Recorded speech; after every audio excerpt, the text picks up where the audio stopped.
끝까지 시청해주신 여러분 고맙습니다.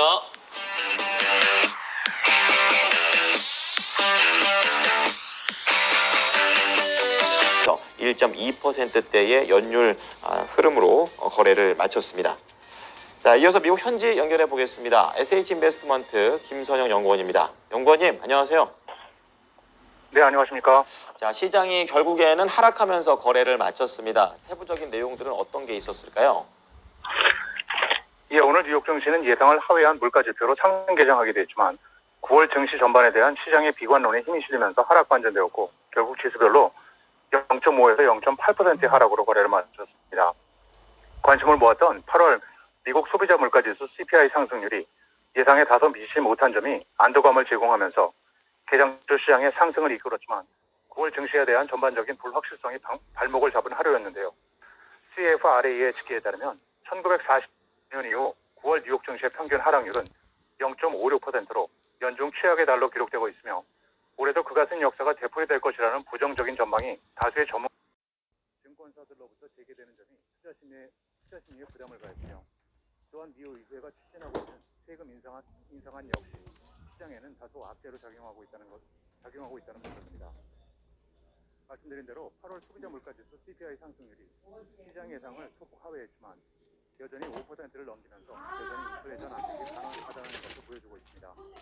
노동부에 따르면 8월 CPI는 전년 동월 대비 5.3%를 기록해 시장 예상치였던 5.4%를 소폭 밑돌았고 전달 5.4%까지 상승하며 글로벌 금융위기 직전인 2008년 7월에 5.5% 이후 13년 만에 최고치를 기록했지만 그 수준을 유지한 것으로 전달보다는 0.1%가 상승해 예상치였던 0.2%를 하회했습니다. 특히 국채 유가가 배럴당 70달러 안팎으로 오르면서 에너지 가격이 전달 대비 2%, 전년 동기 대비 25%가 급등했던 가운데 휘발유 가격이 전달 대비 2.8%, 전년 동기 대비로는 무려 42.7%가 폭등했으며 중고차와 트럭 가격은 1년 전과 비교해 31%가 폭등했고 신차 가격은 전년 대비 7.9%, 식료품 가격은 전년 대비 3.7%가 상승했지만 운송 서비스의 가격은 전달보다 2.3%가 하락한 것으로 나타나고 있습니다. 한편 변동성이 큰 식료품과 에너지를 제외한 전원 물가지수는 지난해 같은 기간보다 4% 상승했지만 예상치였던 4.2%에 미치지 못했고 전월 대비로는 0.1% 상승해 예상치였던 0.2%의 상승을 하회했는데요. CNBC 측은 8월 CPI 인플레이션이 진정될 수 있다는 신호로 예상보다 덜 올랐다면서도 5.3%의 상승률은 13년 만에 가장 높은 수준이라면서 절대적인 수치로 보면 역대 손꼽힐 정도로 높다고 지적을 하고 있습니다. CNBC의 프로그램 매드머니의 진행자인 짐 크레머가 투자자들에게 지금 당장은 주식은 투자하지 말고 현금과 금을 보유하는 것이 좋다고 주장하고 있습니다.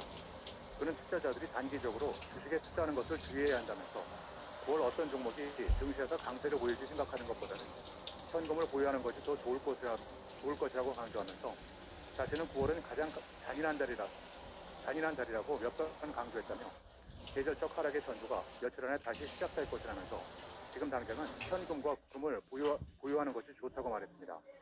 그는 또한 최근 시장을 이끄는 종목들의 종류가 협소한 것에 대해 우려를 표명하면서 최근 시장에서 유일하게 일관된 성과를 보여주고 있는 종목은 석유와 가스 업체이라면서 에너지 가격의 급등은 결국 원자재 비용 상승을 직면한 다른 산업들에게 결국 좋지 않기 때문에 시장에 있어서는 투약의 리더십이라면서 어느 날 시장 안정 랠리를 볼 수 있다고 말하면서도 오늘의 경우는 다우지수는 하락했지만 일부 헬스케어 종목과 보험 관련 기업의 주가가 상승했다며 은행주 역시 괜찮은 모습을 보여주고 있다면서 인플레이션 문제와 유통망 붕괴, 가치평가 문제, 그리고 다가오는 IPO 증가와 미 의회 민주당의 새로운 세금 정책 등 시장과 관련된 모든 위험을 고려하고 있다면서 결론적으로 어떤 것에 대해서도 과하게 공격적이고 쉽지 않다고 덧붙이고 있습니다.